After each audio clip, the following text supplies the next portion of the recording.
नमस्कार दोस्तों, stock market studies में फिर से एक बार आपको बहुत-बहुत स्वागत है। तो आज इस वीडियो के अंदर कुछ इम्पोर्टेंस कंपनी का अपडेट शेयर करूँगा, जो बहुत इम्पोर्टेंस इसीलिए है क्योंकि कुछ कंपनीज़ के ऊपर शानदार तरीके से कुछ टेक्निकली बाइंग स्ट्रैटेजीज़ मुझे मिला है और साथ ही साथ कुछ कंपनीज़ के ऊपर टारगेट भी हिट होने वाला है।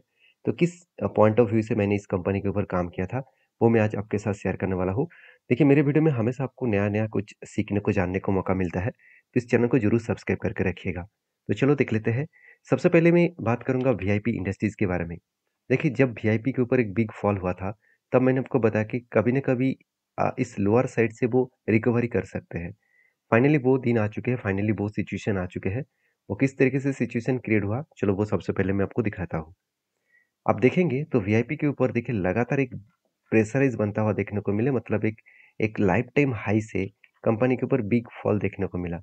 कंटिन्यूअसली एक सेलिंग देखने को मिला और सेलिंग होने के बाद मैंने आपको ये भी बताया कि कंपनी के ऊपर एक स्ट्रांगली लेवल क्रिएट हुआ है। वो लेवल कुछ इस तरीके से बने, आप ध्यान से देखना, कंपनी के ऊपर यहाँ पे क्या बना, एक रेंज बना। वो भी रेंज किस लेवल के नीचे बना?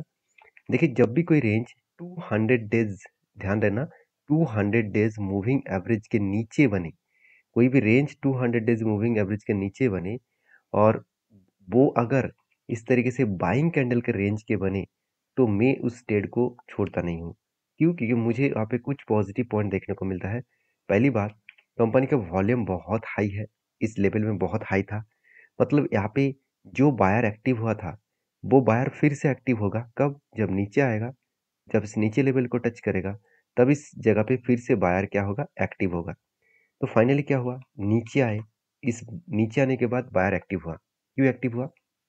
क्योंकि देखिए, यहाँ पे जो रेंज गेट हुआ था, वो रेंज निकल के आ रहा था 22%, तो मुझे चाहिए था 20%, तो उससे भी ज़्यादा आ गया।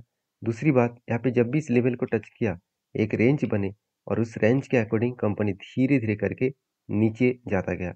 यहाँ पे इस जगह पे कंपनी ने क्या किया, फाइनली फिर से एक बार टच करने के बाद, फिर से देखिए कंपनी रीबैक किया और मैं आशा करके रखा था कि नीचे अगर आएगा, तो 415 लेवल तक आ सकते हैं, क्योंकि ये कंपनी के लिए प्रीवियस एक स्ट्रांगली सपोर्ट जोन है। तो इस सपोर्ट लेवल को टच करने के बाद बाउंस कर सकते थे। उससे पहले ही कंपनी देखिए फिर से बाउंस बैक करना शुरू कर दिए और वॉल्यूम भी बहुत हाई लेवल के वॉल्यूम होकर कंपनी आगे बढ़ रहा है। तो यहाँ पे इस तरीके से सिचुएशन में मेरा डिसीजन क्या होता है? मेरा डिसीजन यही होता है कि जो लोअर साइड है और जो इसका अपर साइड है, इस लोअर साइड में एंट्री लेना और इस अपर साइड में टारगेट लेना। अभी देखिए टारगेट होगा कब, वो तो बाद में पता चलेगा, मगर एक चीज़ों को समझना पड़ेगा, क्या सिर्फ इस तरीके से स्ट्रैटेजीज ढूंढने में ही काम करना चाहिए? ऐसे बिल्कुल नहीं। स्ट्रैटेजीज तो आपको बहुत जगह पे मिल जाएगा। आपको स्ट्रैटेजीज को यूज़ करना है तो सबसे पहले आपको उस कंपनी के ऊपर डीपली आपको स्टडी करना होगा। तो मैंने जिस पॉइंट ऑफ व्यू से स्टडी किया वो मैं आपको बता रहा हूँ। देखिए, कंपनी के मुझे सेल्स का जो ग्रोथ है क्वार्टरली, वो ठीक ठाक लगा और बीच में थोड़ा सा सेल्स डाउन हो गया था, उसको फिर से रिकवरी कर दिया। प्रॉफिट ग्रोथ जो पिछले क्वार्टर्स में कंपनी लॉस कंपनी हो गया था और अभी कंपनी धीरे-धीरे करके प्रॉफिट का जर्नी स्टार्ट किया है। उसके साथ-साथ कंपनी के और एक पॉइंट्स मुझे बेस्ट लगा जो मैं आपके साथ शेयर करूँगा, वो है इन्वेस्टर। देखिए, इन्वेस्टर के हिसाब से बात करूँ तो प्रोमोटर और के बाद एफआईएस और डीएस के पास, दोनों के पास ही होल्डिंग्स है। मानता हूँ कि डीएस ने कुछ क्वांटिटी बेचा है, मगर उसके मत जगह पे कंपनी के ऊपर पब्लिक भी बाई किया और एफएस के पास भी होल्डिंग्स है। तो एक रिक्सी कंपनी ज़रूर है, ये बात तो आपको याद रखना होगा। तो अगर आप रिक्सी प्लेयर हैं, तो इस तरीके से स्ट्रैटेजीज़ के ऊपर आप ज़रूर फोकस रखिए। और मेरा कहने का मतलब ये नहीं कि आप इस स्ट्रैटेजीज़ को डायरेक्टली ब्लाइंडली फॉलो करें, ऐसे कभी भी मत करना। क्योंकि किसी भी यूट्यूब वीडियो को देखकर, चाहे मेरे वीडियोज़ हो, दूसरे किसी के वीडियोज़ हो, उसको देखकर आप मार्केट के ऊपर काम करने के लिए डायरेक्टली उत्सुक हैं, तो मेरे हिसाब से आप बुरी तरीके से फँस सकते हैं। तो आप प्लीज़ एक बार उस वीडियो को वेरीफ़ाई करना, आपके सेबी रजिस्टर्ड एडवाइज़र के साथ बातचीत करके काम करना। तो मैं इस कंपनी के ऊपर बुलिश हूँ, आपकी क्या राय है ज़रूर कमेंट्स करना। नेक्स्ट जो कंपनी है उसका नाम है IEX, Indian energy exchange. Finally मुझे लग रहा है कि इस कंपनी के ऊपर फाइनली टारगेट अचीव होने वाला है और मैं पहले भी आपको डिस्कशन किया हूँ कि कोई भी अच्छे कंपनी अगर किसी भी टॉप लेवल से 50% 60% के आसपास क्रैश हो जाए, तो वहाँ से वो एक यू टर्न लेकर रिकवरी कर सकते हैं। तो ओवरऑल अगर टॉप लेवल से मैं इस कंपनी का एकदम ग्राउंड लेवल तक देखूँ, तो ऑलमोस्ट 60% से भी ज़्यादा क्रैश हो गया था।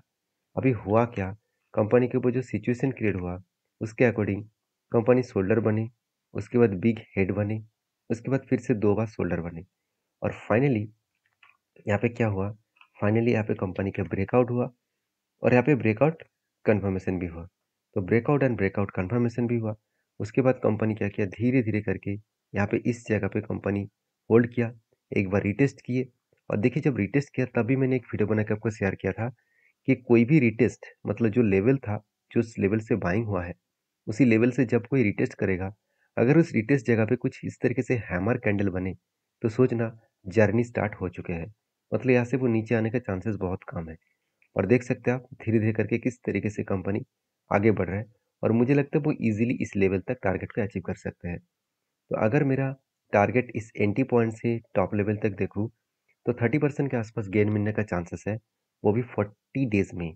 तो ये एक बहुत बड़ा पॉइंट ऑफ व्यू से देखा है तो बहुत बड़ा पॉजिटिव पॉइंट्स है, जो मुझे लगता है अच्छा खासा जर्नी होने का चांसेस है। बाकी आपके क्या व्यू है, आपकी क्या राय है, ज़रूर मुझे कमेंट्स करके बता सकते हैं। तो नेक्स्ट जो कंपनी है उसके बारे में बात करूँ, उसका नाम है लक्स इंडस्ट्रीज लिमिटेड।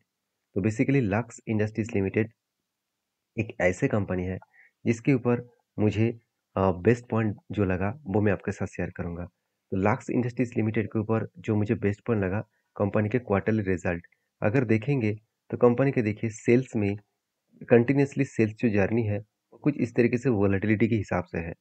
मगर इसका प्रॉफिट को देखेंगे तो प्रॉफिट में एक चेंजेस आया, एक मैसिव चेंजेस आया। हाँ, मानता हूँ पिछले क्वार्टर्स में ज़्यादा प्रॉफिट किए थे, इस बार थोड़ा सा प्रॉफिट कम हुआ। तो इसका मतलब ये नहीं कि कंपनी में सारे चीज़ खराब हो गया। अगर मैं इस कंपनी की बाकी डिटेल्स के बारे में बात करूँ, अगर मैं साल भर की डेटा दिखा दूँ, आप खुद ही देख सकते हैं, सेल्स तो कम हो गया मगर प्रॉफिट में कोई भी चेंजेस नहीं है। उल्टा प्रॉफिट प्रॉफिट मतलब पॉजिटिव में है और बहुत ज़्यादा पॉजिटिव में है। और शायद इसी कारण की वजह से एक साल में कंपनी 60% तक रिटर्न दिया। अभी एक चीज़ को आपको समझना पड़ेगा, इस कंपनी के ऊपर जब मैंने बैलेंस शीट को चेक किया तब मुझे दो चीज़ अच्छा लगे। पहली बात, कंपनी के कर्जा जो है वो कम होता चला गया, 350 करोड़ से 200 करोड़ बन गए और रिजर्व जो है वो 300 करोड़ से 1500 करोड़ तक बन गए। मतलब कंपनी का कर्जा धीरे धीरे करके कम होता गया और खुद के जो मतलब जो रिजर्व है वो बढ़ते चले गए। उसके साथ साथ फिक्स्ड एसेट भी बढ़े और उसके साथ साथ सबसे जो इम्पोर्टेंस पॉइंट है, कंपनी के हाथ में कैश। देखिए कंपनी के लोगों के मन में जो डाउट है कि कंपनी ने जो कर्जा लिया 211 करोड़, उस 211 करोड़ के अकॉर्डिंग कंपनी के जो ट्रेड रिसीवेबल हुआ तो उसके अकॉर्डिंग कंपनी 725 करोड़ के आसपास टोटल तो कंपनी के यहाँ पे ट्रेड रिसीव हुआ। जो ट्रेड मुझे लगता है अच्छा खासा एक कंपनी के सॉरी कंपनी का अच्छा खासा ट्रेड रिसीव तो है, उसके साथ साथ कंपनी के हाथ में कैश भी है। तो बेसिकली कंपनी के सारे पॉइंट्स एक साथ अगर जोड़ दूँ तो कंपनी के ऊपर ठीक ठाक बिजनेस हो रहा है। और एक चीज़ आपको यहाँ पे देखना चाहिए कि लक्स इंडस्ट्री जो है क्या वो खुद के फिक्स्ड एसेट को बढ़ा रहा है। देखिए लास्ट कुछ 2 एंड 3 ईयर्स में कंपनी का फिक्स्ड एसेट बढ़ता हुआ देखने को मिला था। अभी क्या हुआ, अभी धीरे धीरे करके खुद के जो मतलब फिक्स्ड एसेट है वो कम होता देखने को मिले। तो यहाँ पे एक वीकनेस पॉइंट जरूर है, मगर कंपनी इन्वेस्टमेंट परचेज को कम नहीं किया। इस बार कंपनी हाईएस्टली इन्वेस्टमेंट परचेज किया। इन्वेस्टमेंट परचेज का मतलब क्या है, कंपनी खुद के जो मतलब इन्वेस्टमेंट है उसको कितना खरीदारी किए है। जैसे हम लोग शेयर खरीदारी करते हैं उस तरीके से कंपनी इन्वेस्टमेंट भी करते हैं। तो बेसिकली इस सारे पॉइंट्स के कारण मैं इस कंपनी के ऊपर पॉजिटिव हूँ। और हाँ, इस बात को आपको जरूर याद रखना होगा, कंपनी के ऊपर इंस्टीट्यूशन के हिसाब से सिर्फ डीआईसी है, एफआईसी ने तो माल बेच दिया और बाकी पब्लिक के पास है। तो एक रिक्सी कंपनी जरूर है। तो इस कंपनी के ऊपर फिर से मैंने एक स्ट्रेटजीज को अप्लाई किया जो कुछ इस तरीके से कप विद हंड्रेड पैटर्न्स बना और फाइनली इस लेवल को ब्रेकआउट किया। और मुझे लगता है धीरे धीरे करके यहाँ पे ब्रेकआउट ब्रेकआउट कन्फर्मेशन होने के बाद कंपनी धीरे धीरे करके ऊपर जाएगा। अगर ऊपर तक गया तो कौन सा लेवल तक जा सकते हैं, 2956 के आसपास। तो 2956 के आसपास बात करूँ तो एंट्री लेवल से टॉप लेवल तक देखूँ तो ऑलमोस्ट 45% के आसपास टारगेट मिलने का चांसेस है। तो ऑब्वियसली ये बहुत रिक्सी कंपनी है। तो अब मैं आपको रिक्वेस्ट करूंगा, इस तरीके से रिक्सी कंपनी के ऊपर काम करने से पहले एक बार आपके फाइनेंशियल एडवाइजर की बात जरूर सुनना। तो नेक्स्ट जो कंपनी है उसके बारे में चर्चा करूँ, उसका नाम है आंध्रा पेपर लिमिटेड। तो आंध्रा पेपर लिमिटेड एक छोटा सा कंपनी है, 2200 करोड़ का कंपनी है। मगर इस कंपनी ने एक अनाउंसमेंट किया जिसके चलते हुए कंपनी फोकस में आया। कंपनी ने स्प्लिट का अनाउंसमेंट किया। सितंबर मंथ में कंपनी हर एक के बदले 5 शेयर यहाँ पे देने जा रहे हैं। तो जो लोग स्प्लिट पाना चाहते हैं, एक बार डीपली रिसर्च करें, उसके बाद काम करें। वीडियो अच्छा लगे तो प्लीज़ लाइक करिए। मिलते हैं नेक्स्ट वीडियो में, तब तक के लिए धन्यवाद।